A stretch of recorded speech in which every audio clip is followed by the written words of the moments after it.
Ok. Venjulega höfum við verið að gera 1 mólar glúkósalausnir fyrir ræktirnar okkar.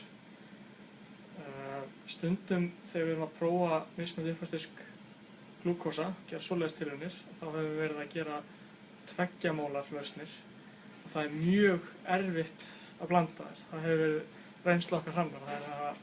Það hafa orðið bara solid, bara kekkjóttar og rosalega erfitt að ná þeim þannig að þeir séu alveg fljótandi.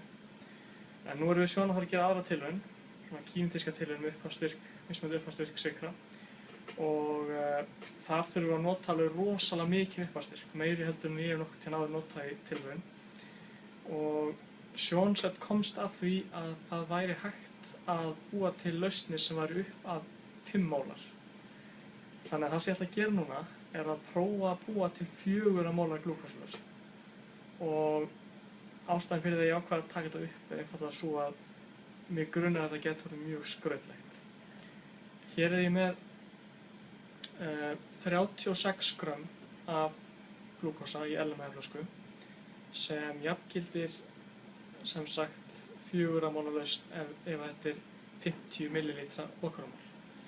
Og ef þessi flaska er skoðuð þá sést að bara glúkósinn í flöskunni er yfir 50 millilítrar. Þannig að það sem ég er að vona að gerist þegar ég set vatnin út í er að rúmmalið á þessu minnki aðeins, þannig að verði allavega að einhverjum graut sem ég geti hellt út í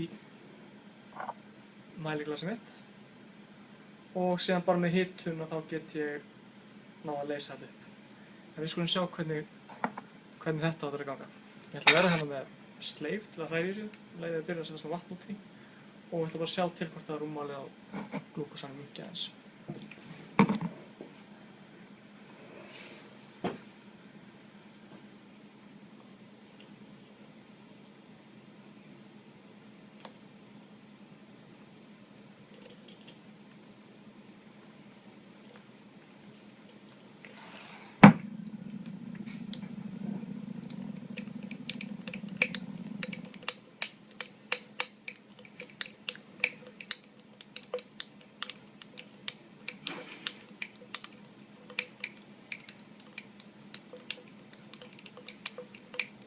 Okay.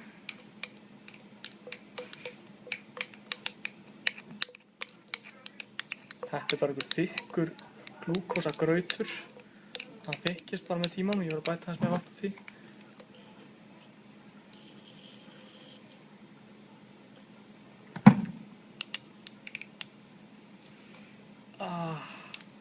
Og nú er þetta orðið seint. Nú er þetta allt orðið bara að hörðum kristall.